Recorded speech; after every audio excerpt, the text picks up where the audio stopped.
Ambassador Lee Hanna adjusted her position in the cold metal chair, her dark eyes scanning the massive chamber of the Galactic Council. The room stretched high above her head, filled with creatures from dozens of worlds. Tanks filled with strange gases. Others stood on multiple legs or hovered without touching the ground at all. But they all had one thing in common. They were all looking down at her with barely hidden contempt. The Zephyrian delegate spoke first. Its voice like wind chimes in a storm. Its body was made of what looked like living crystal, changing colors. As it talked, at the human representative, it said with obvious amusement, still sitting there quietly like a statue. Do they even understand what we're discussing? Laughter filled the chamber. The sound was strange and alien. Some creatures clicked, others made deep rumbling noises, and a few produced high-pitched whistles. But Hanna could tell they were all laughing at her, at humanity. The Korthok representative was next to speak. It was a giant creature that looked like it was carved from black metal, with red lights where its eyes should be. When it moved, Hanna could hear the sound of machinery from inside its body. "I've been monitoring human communications for years," it announced in a voice like grinding gears. "They still use primitive radio waves. No quantum entanglement networks. No psychic broadcasting. Cannot even project their thoughts across space like civilized beings." More laughter echoed through the chamber. Hanna kept her face perfectly calm, but her fingers never stopped moving across the small device in her lap. To the aliens, it probably looked like she was taking simple notes. They had no idea she was recording everything, every word, every gesture, every casual mention. Of their advanced technologies, a creature that looked like a floating jellyfish with too many eyes drifted closer to her seat. Its voice sounded like bubbles popping when it spoke. "Perhaps the humans are mute," it suggested. "Maybe their species lost the ability to communicate properly when they crawled out of their caves. Or maybe they have nothing interesting too." "Say," added another voice from somewhere in the crowd. This one came from a being that Hanna could barely see. It seemed to be made of shifting shadows. Earth produces no art that spans solar systems. No songs that can be heard across the galaxy. No great works of engineering that reshape entire star clusters. What kind of advanced civilization remains so quiet? Hanna continued typing, her expression never changing. She had been Earth's representative to the Galactic Council for 3 years now, and every single meeting was the same. The aliens would discuss their great achievements, show off their incredible technologies, and mock humanity for being so backward and silent. They never realized that their mockery was exactly what humanity had been hoping for. The council session continued for hours. The aliens talked about their latest military exercises, describing in detail how their weapons worked. They bragged about their defensive systems, explaining the exact frequencies their shields operated on. They even shared information about their fleet movements, treating it like casual gossip since everyone present was supposed to be an ally. Through it all, Hanna sat quietly and recorded everything. The aliens were so convinced of human inferiority that they never bothered to encrypt. Their communications, when she was present, they spoke freely about troop numbers, weapon capabilities, and strategic plans. It was like they considered her a piece of furniture present, but not really important enough to worry about. Finally, the session ended. As the various alien representatives began to leave, floating, crawling, or teleporting away, the Zephyrian delegate paused near Hanna's chair. "Tell me, human," it said, its crystalline form flickering with what might have been curiosity. "Why does your species remain so silent? Surely you must have something to contribute to galactic civilization." Hanna looked up at the creature and smiled politely. "We prefer to listen and learn," she said simply. "There is so much wisdom in this council. Would not want to interrupt with our primitive thoughts." The Zephyrian's form brightened, apparently, pleased by what it took as proper deference. How refreshing, it chimed. A species that knows its place. Perhaps there is hope for humanity after all. After the alien left, Hanna gathered her things and walked to her small ship. Within minutes, she was traveling through hyperspace, back to Earth. Her recorded data already being transmitted ahead through channels the aliens didn't even know existed. On Earth, Director Park Jinwoo sat in a room carved deep into the mountains of Korea. The chamber was filled with screens, showing data from across the galaxy. When Hannah's transmission arrived, he studied it carefully with his aide, Lieutenant Kim Soo-yoon. "The hegemony is almost ready to move," Park said quietly. "They're planning to expand into 3 new sectors. They want to start with the species they consider weakest." Kim nodded, her face grim. "That includes us, doesn't it, sir?" Park's smile was cold and sharp. "Yes, they think we'll be easy to conquer because we're so quiet." He looked at the data. Streaming across his screen's information about alien weapons, shields, communication protocols, and battle tactics, all gathered simply by letting them talk. They have no idea that our silence has been our greatest weapon all along. Dr. Choi Min-ho floated in the zero-gravity chamber, his hands moving carefully over the delicate equipment. Around him, Titan's thick orange atmosphere swirled with methane, clouds that hid their secret base from any watching eyes. The base had been here for 15 years, disguised as a simple research station studying Saturn's largest moon. No alien had ever suspected that humans were capable of building something so advanced in such a hostile environment. Contact established. "With Station 7, whispered engineer Yoon Ji-ye from her position at the communication console.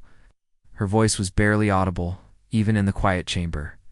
Every person working on the Silent Vigil project had learned to speak softly, move carefully, and leave no trace of their presence. "They're picking up massive energy signatures from the hegemony fleet." Minho pushed himself over to her station, his magnetic boots clicking softly against the metal floor. On her screen, thousands of dots of light showed the positions of alien ships. Each dot pulsed with information: ship type, weapon systems, crew numbers, and destination coordinates. The hegemony forces were so confident in their superiority that they broadcast all of this data in plain view for anyone to see. 2,000 ships, GA continued, her fingers dancing across her keyboard. "They're not even trying to hide their numbers. Look at this. They're sending their battle plans to each ship using unencrypted channels. They might as well be shouting their strategy across the entire galaxy." A new voice crackled through their hidden communication system. Agent Kang Hyo was stationed on what looked like an ordinary asteroid drifting through space near Alpha Centauri. In reality, the asteroid was hollow, filled with the most advanced listening equipment humanity had ever built. She had been living there alone for 2 years, monitoring alien communications and watching for threats. "Dr. Choi, you need to hear this." Hye's voice came through clearly, despite being transmitted across dozens of light years. "I've been tracking the hegemony's main battle fleet. Their shield generators operate on exactly the same frequencies they demonstrated at the Galactic Military Exhibition 3 months ago. They haven't changed anything. It's like they want us to know how to defeat them." Minho nodded grimly. For 30 years, humanity had been building the Silent Vigil network. It started with a few hidden satellites around Earth, designed to intercept alien radio signals. As human technology improved, the network grew. Hidden bases on the Moon, Mars, and the outer planets. Cloaked ships drifting through the asteroid belt. Secret listening posts disguised as mining operations or research stations. The aliens had made it easy. They loved to show off their advanced technology, broadcasting their military exercises across the galaxy for everyone to see. They held competitions where different species demonstrated their weapons and defenses.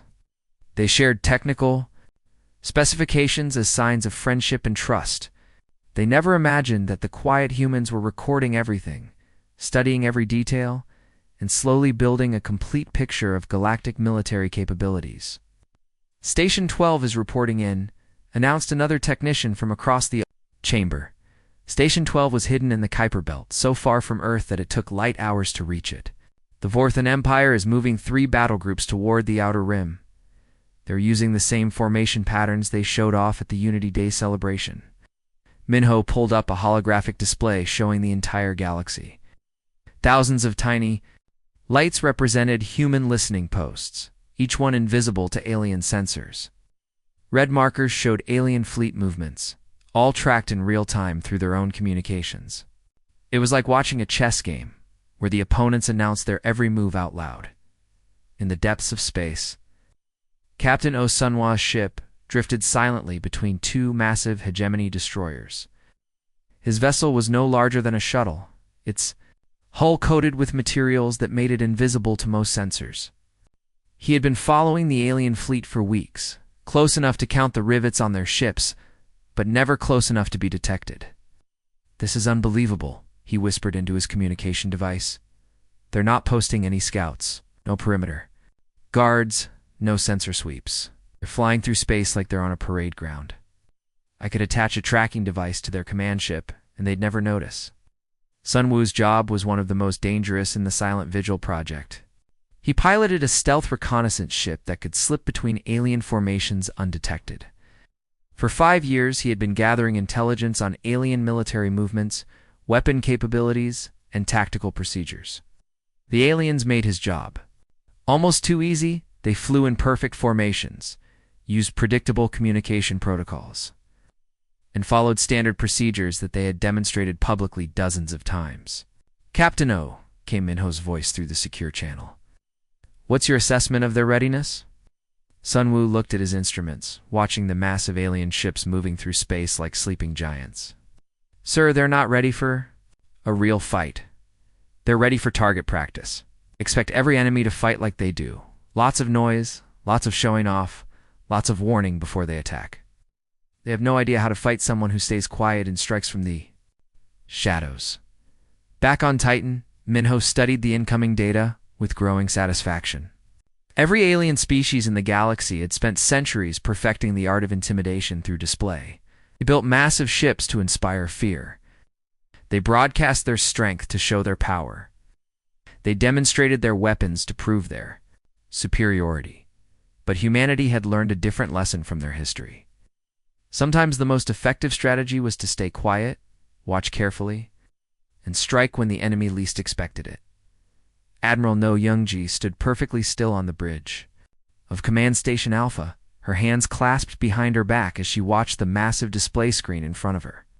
The station was hidden inside what appeared to be an ordinary asteroid, but it was actually the nerve center of humanity's greatest military secret. For 20 years, this place had been preparing for the moment that was about to unfold. Hyperspace.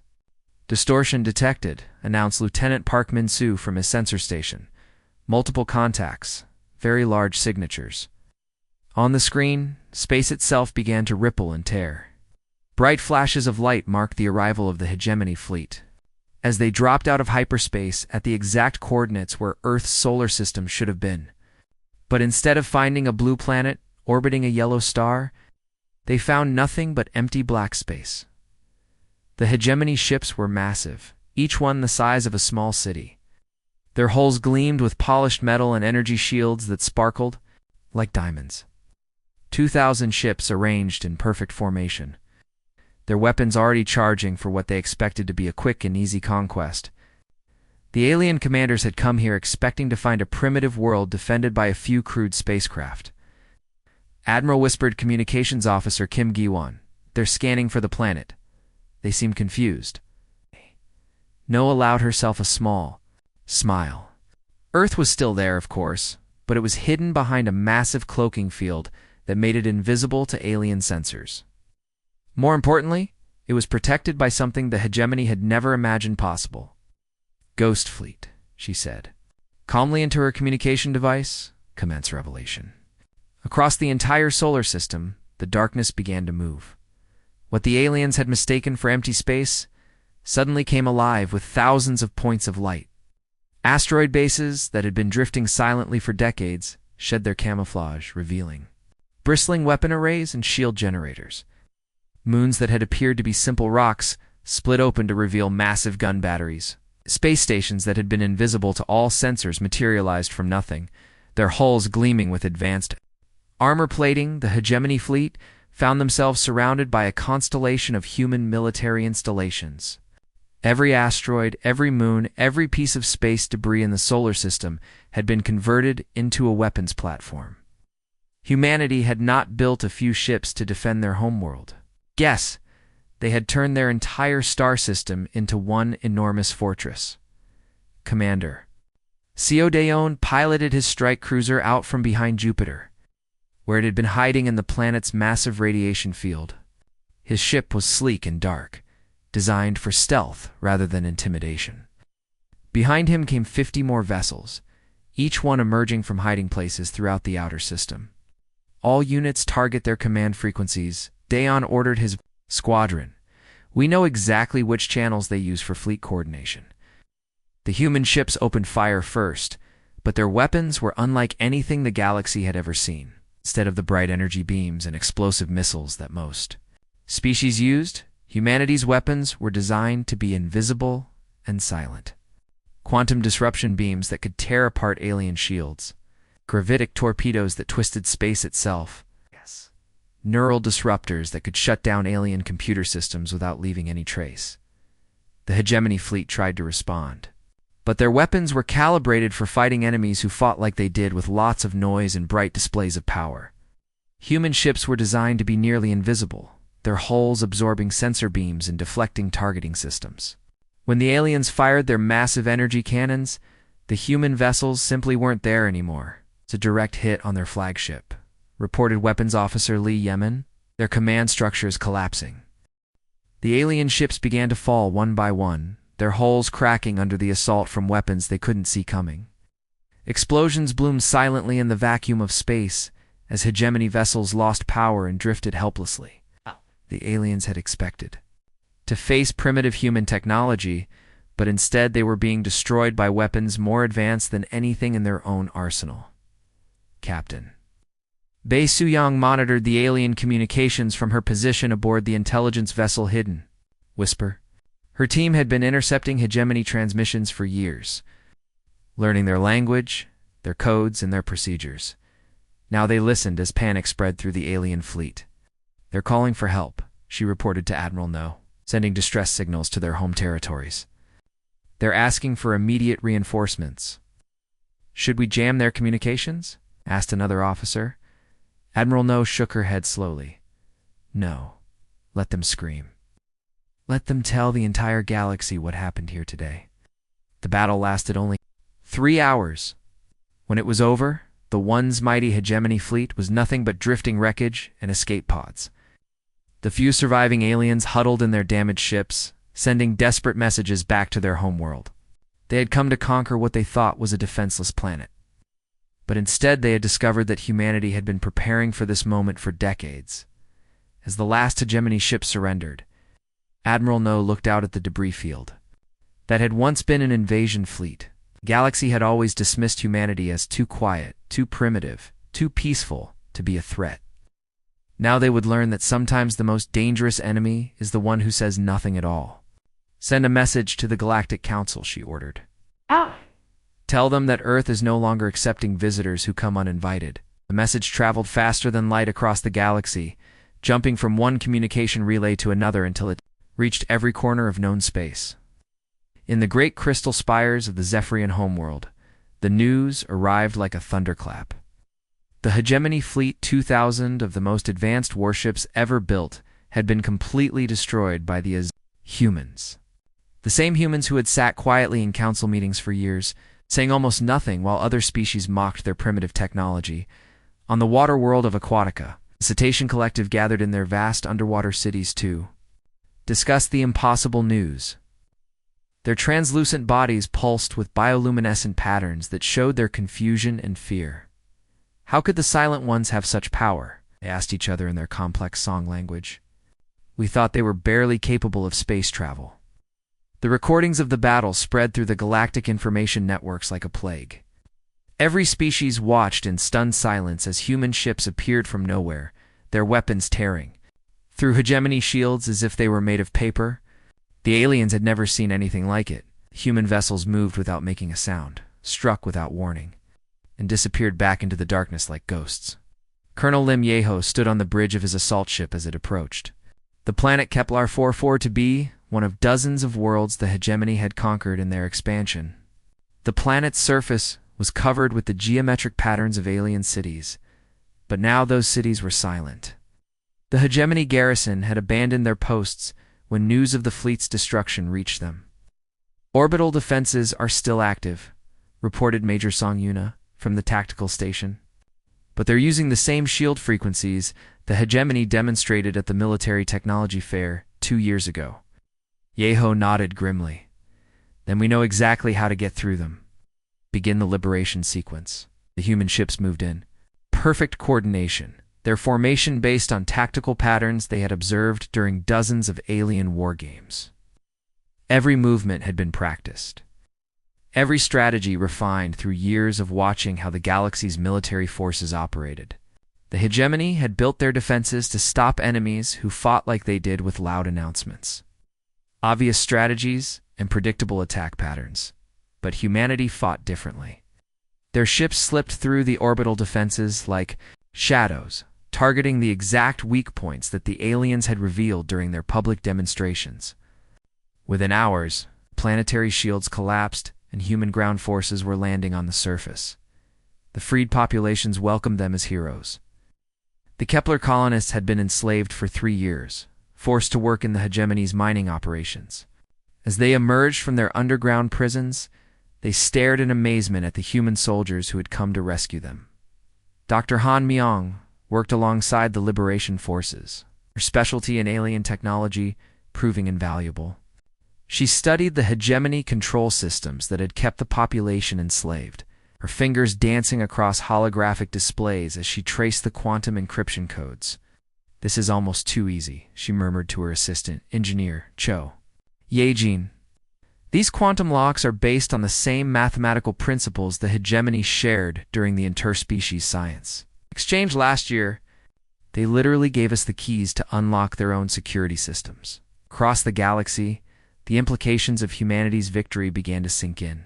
The council chambers on Centralus Prime, the various alien representatives, sat in stunned silence. As they watched the battle recordings for the 100th time, the Korthok delegate, its metal body gleaming under the chamber's lights, spoke first. "We must reconsider everything we know about the humans," it said, its voice carrying a tremor of fear. Their silence was not ignorance, it was strategy. The Zephyrian representative's crystalline form flickered with nervous energy. "All of our quantum symphonies, our cultural broadcasts, our technology demonstrations, they were listening to everything, learning from everything, but why?" asked the Velter ambassador, its psychic voice echoing in the minds of everyone present. Why did they hide their capabilities for so long? The answer came from an unexpected source. Ambassador Lee Hanna, humanity's representative to the council, stood up slowly.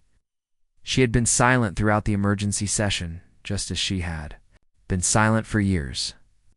But now, for the first time, she spoke with the full authority of her species behind her. "Because you taught us to," she said simply. "Every time you mocked our silence, you revealed your own weaknesses." Yes. "Every time you showed off your technology, you gave us the tools to defeat you. We learned that those who speak the loudest often have the most to hide." Commander Park Hinbin's reconnaissance ships moved through the former hegemony territories like silent predators. His mission was to ensure that no remnants of the alien military remained to threaten the liberated worlds. But as his ships drifted through the darkness, their sensors picking up the scattered communications of fleeing alien forces, he knew they were doing more than just cleaning up. They were still watching, still learning, still gathering intelligence on every species in the galaxy. The other alien powers had begun to understand the terrible truth. Humanity's greatest weapon had never been their technology or their military might. It had been their patience. For decades, they had sat quietly and listened while the galaxy's greatest civilizations revealed all their secrets. Now those secrets had become humanity's strength. The galaxy would never be the same. The age of careless boasting and casual displays of power was over. Everyone now knew that somewhere in the darkness, the humans were watching and listening. Learning from every word that was spoken, Ambassador Lee Hanna walked through the corridors of the Galactic Council building, her footsteps echoing softly on the polished metal floors. The same hallways that had once buzzed with loud conversations and boastful declarations were now filled with hushed whispers and nervous glances. Alien delegates who had once strutted confidently now moved carefully, their voices low and their words chosen with great care. The council chamber itself looked the same as always, a vast, circular room with seats arranged in ascending tiers, designed to accommodate hundreds of different alien species. But the atmosphere was completely different. where once there had been the constant chatter of dozens of languages being translated simultaneously. There was an uncomfortable quiet that seemed to press down on everyone present. Hannah took her usual seat in the human section, a small area that had always been placed far from the center of power. The other delegates used to ignore this corner completely, treating it as a place for unimportant species who had nothing meaningful to contribute. Now, every alien in the chamber was acutely aware of exactly where the human representative sat. Director Park Jin-woo entered the chamber through the main doors, walking with the quiet confidence of someone who no longer needed to prove anything to anyone. He was an older man with silver hair and kind eyes, but every alien in the room knew that he commanded the most powerful military force the galaxy had ever seen. As he approached the central speaking platform, the chamber fell completely silent. Honored delegates, Park began, his voice calm and measured. Humanity comes before this council today not as conquerors, but as protectors. We offer our assistance to any peaceful species that faces threats from aggressive neighbors. Delegate, its crystalline body dim with nervous energy, raised one of its appendages to speak. Director Park, it said carefully, what assurances can you give us that humanity will not use its capabilities against council members? Park smiled gently. The same assurance we have always given, but we have no interest in conquest or domination. We seek only to maintain peace. Those words sent a chill through the chamber that had nothing to do with the air conditioning. Every alien present understood the subtle threat hidden in Park's polite language. Humanity would continue to watch and learn, which meant they would continue to gather intelligence on every species in the galaxy. The aliens' own words and actions would continue to be their potential downfall. The Korthok representative, its metal body gleaming under the chamber lights, spoke next. Perhaps, it suggested hesitantly, it would be wise to establish new protocols for sharing information, more discreet methods of communication. That would be unfortunate, replied Park mildly. The free exchange of ideas and knowledge has always been one of the Council's greatest strengths. It would be sad to see that tradition end. The message was clear. The aliens could try to hide their secrets, but humanity had already learned enough to stay ahead of any potential threats. More importantly, any attempt to restrict information would be seen as a hostile act. Far from the council chambers, Lieutenant Kim Soo-yoon sat in a monitoring station hidden in the outer reaches of the Andromeda Galaxy. She had been promoted to commander of the expanded Silent Vigil Network, which now had listening posts scattered across dozens of star systems. Her team of analysts worked around the clock, processing signals from thousands of different sources. Commander called out Specialist Han Jimin from his workstation. We're picking up unusual transmissions from the Outer Rim territories. New species, very advanced technology, and they're broadcasting their military exercises on open frequencies. Kim sighed and shook her head. Some species never learn. What are they saying? They call themselves the Dominion Collective. They're planning to expand into council space, starting with what they consider the weakest targets. They seem to think the recent hegemony defeat was just a fluke. File a full report, Kim ordered. Include their weapon frequencies, shield configurations, and fleet compositions. Forward everything to Strategic Command. On Titan, Dr. Choi Min-ho sat in his small retirement apartment, watching the gas giant's methane storms swirl through his window. At 83 years old, he was no longer actively involved in the Silent Vigil project. But he still received regular briefings on galactic affairs. When the report about the Dominion Collective arrived, he couldn't help but chuckle. Still making the same mistakes, he muttered to himself. Broadcasting their strength for everyone to hear, thinking it will make their enemies afraid. They have no idea that their own transmissions are writing their defeat. He opened a communication channel to Kim Soo-yoon. Lieutenant, this new threat. You've identified they're using quantum-entangled communication arrays for their fleet coordination.